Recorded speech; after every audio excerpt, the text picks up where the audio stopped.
Hello there. Hey guy, we're here with our Robin video. I said we'd do a Robin video next, and here we are.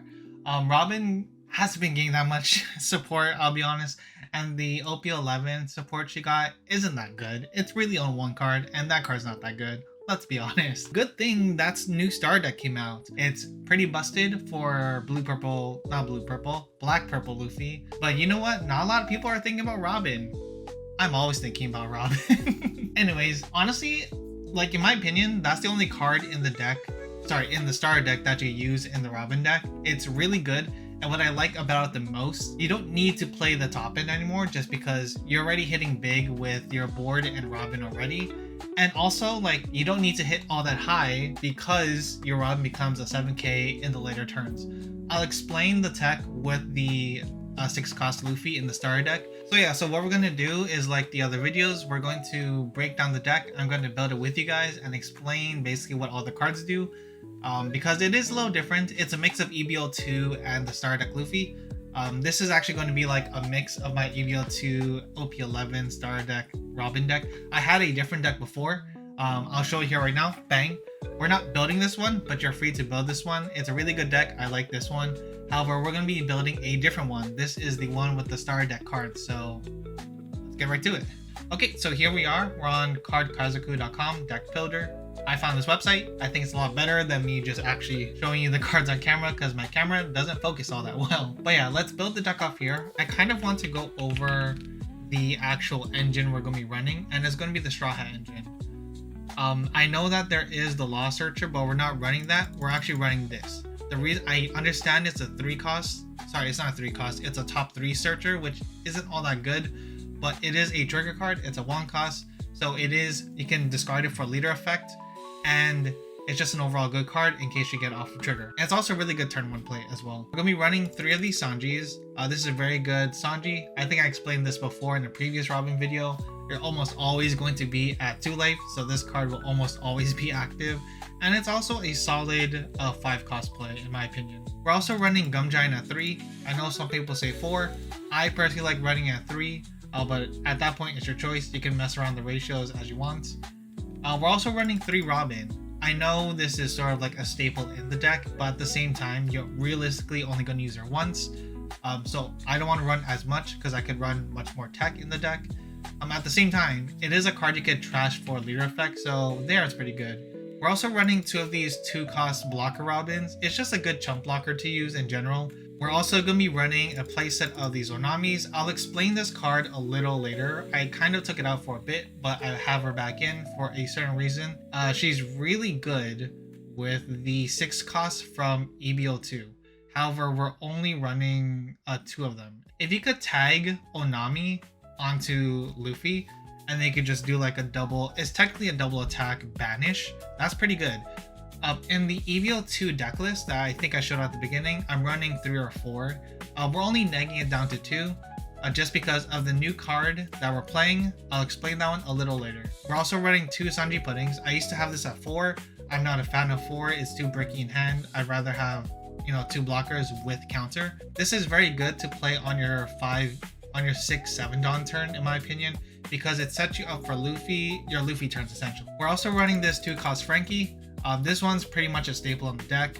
It's a trigger, it's a 2k, you can't really go wrong with this. The other cards out of OP09 we're going to be running is a full playset of the Sauls. This trigger is pretty good. And we're also going to be running the Nico Olivia. Again, this is another staple in the deck. It's a really great card that bumps your leader up by 3 for that turn.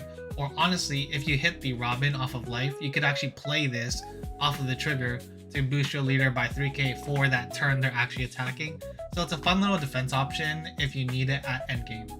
This is actually a card I like to keep in hand. I know some people like to use it early or you like to use it for ramping, but I personally like to hold this as long as possible. And then we're running a playset of this Bedge. Again, everybody knows what this trigger is. It's a 2k. I know it's not searchable, but the trigger is way too good to actually not use. Similar idea with the Olivia. I want to hide this card as much as possible. Like if I have to do a 2k counter, I'd rather give up the Frankie or honestly something else. I like to hide this as much as possible so that they might think it's in my life rather than in my hand. one more boss card here. We're running the 8-drop Kid. We're running this guy at 3. This card is so good. It is also searchable off of this event, which is also why we're running this instead of the Law. Everybody knows what this is, and honestly, this is our most expensive top end. Everything we're playing here is 8 cost or below, which is what's actually really great about this deck.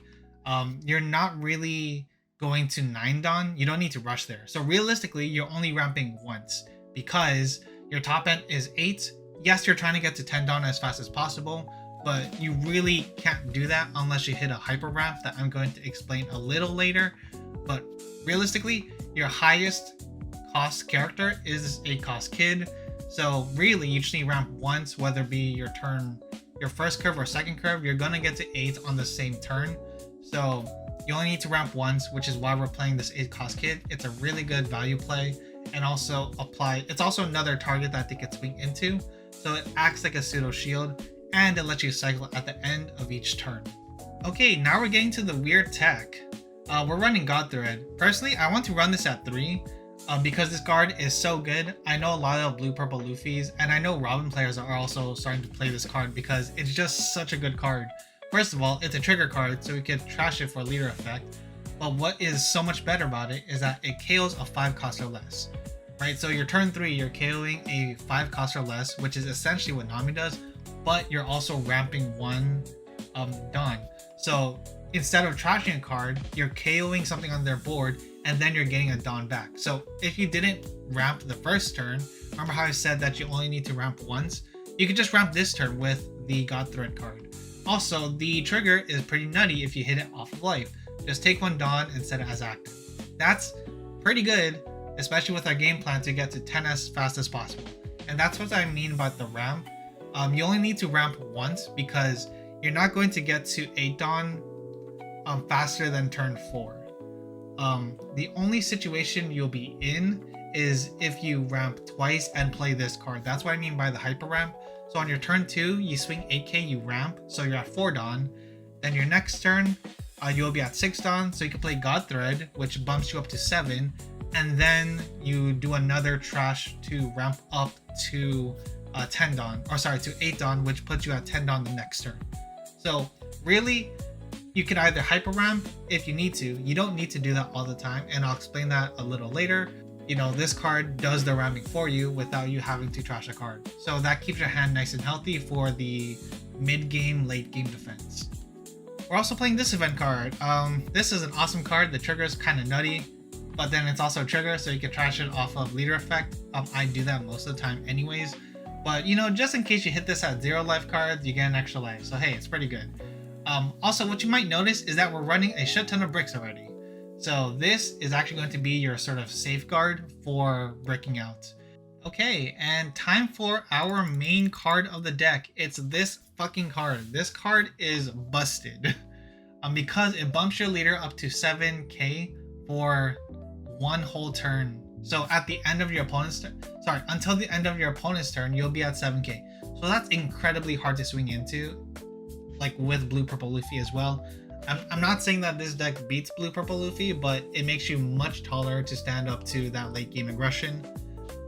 So let me explain what this does. Minus 2 Dawn. If your leader is multicolored and your opponent has 5 or more Dawn on the field, your Straw Hat Crew leader, which Robin is, becomes 7k power until the end of your opponent's next end phase. So that means you'll be a 7. Granted that they have 5 or more Dawn, which honestly, they will probably have 5 or more Dawn when you play this card. So your leader is going to be a 7k leader until their turn ends. So all their swings are going to be into a 7k leader. And in addition, your leader is also a 7k Banish leader now, which is pretty insane. Which is why you kind of don't really care if your hits go in at the beginning because, and honestly, that's also why you don't care about this card all that much because you're going to be a 7k leader anyways. So those cards are going to be those swings are going to be harder to counter out of. So that's really good. Now let me explain the plan with this card because you could easily say that, oh yeah, you just play this on 6 Dawn and then you neg 2 to go up to 7k. That's great, but then you're going to be stuck at 6 Dawn for the entire game. You actually don't do that. In my head, what your path should be is if you're going first, so you go to turn 2, right? You're at 3 Dawn, you swing, so you ramp to 4, and then you don't ramp the next turn. You play Kid on 8, or you play a Sanji Pudding, a Robin, a Sanji. Any of these cards are good options, right? Like they're either defense or they go aggressive, or you could play an aggressive Luffy. Because again, as I said at the beginning, you could tag this with Onami for a very hard lethal to sort of counter out of, especially with these guys being banished together. So that's what your 8 Dawn turn looks like. And then on your 10 Dawn turn, that's when you play this. Because at that point, that's when you're cycling from, you go to 8 Dawn to 10 Dawn. And that's sort of what you're trying to do with this card. It's a super good card. It makes you super tall for endgame, and it's hard to swing into you. And just imagine you have these blockers. You have this blocker trigger, you have this chump blocker, you have the Sanji blocker, which is pretty tall, which is pretty good. And you also have access to Gum Giant. You have access to Gum Giant, which bumps you up to 11k for that battle. So again, super strong effect. You're a 7k leader essentially for endgame. And you're putting pressure with Luffy, you're putting pressure with Kid. This guy, you're still swinging for 7k. So these are all very tall swings, including your leader, which is now a 7k lead. Also, there's the threat of tagging Onami onto Luffy, who's your best target, or Kid, which is also another great target. So all these cards are super good. I'd like to, if I had to make any changes to this deck, I'd honestly probably take out either a Robin or a Kid for Godthread. I like these cards a bit more than Godthread, but honestly, you could take out anything else in this deck, and I wouldn't complain. I think this is a solid deck. I did some testing on my locals with a friend. Pretty busted effect. If you could get out this card and any kind of blocker, probably a Saul blocker or Robin blocker. If you get any blocker with this out on the same turn, it's almost impossible to like go for game against you, just because you're super tall and you have defenses and you have Gum Giant. It's pretty nutty. I want to explain the Sanji pudding as well. I used to have this at 4 because in my head, if you could get 2 on the field, this effect is free, but that's really hard to set up. Realistically, you're only going to play this once during the game. It sets you up for, let's say, a Monkey D. Luffy, -2, you get 1 back, then you can play a Sanji, or you could play a Saul, or you have an extra Dawn for Gum Giant. It's a tech. It is a brick, which you could toss out with Disappear or with Gum Giant. So I'm not complaining about this option. I think it's a very good card as a tech in this deck. It's also a 7k body, which is hard to get rid of for any control deck. I think all these cards work pretty well together. It's a very strange list, I understand that, but you know what? It's pretty good. I did some testing on my locals with this, and you know, all I heard was pretty positive things about it. So I want to share this list with you guys to see what you guys can do with this. I think this is a very strong list. Again, I don't think it pushes Robin over the top, but I really think it puts her really up there, like a strongish tier 2 in my opinion. That's what I would say. If I had to be a coper, I'd say 1.5, but realistically, it's a very strong tier 2 option. Here's a fun deck list you could do. I'll post the deck. Actually, no, it's not updated on the sim yet. So I guess when the sim is updated, I'll post the list in the description. But yeah, for now, this is deck list. I'll send a screenshot right here. Bang. That's the list.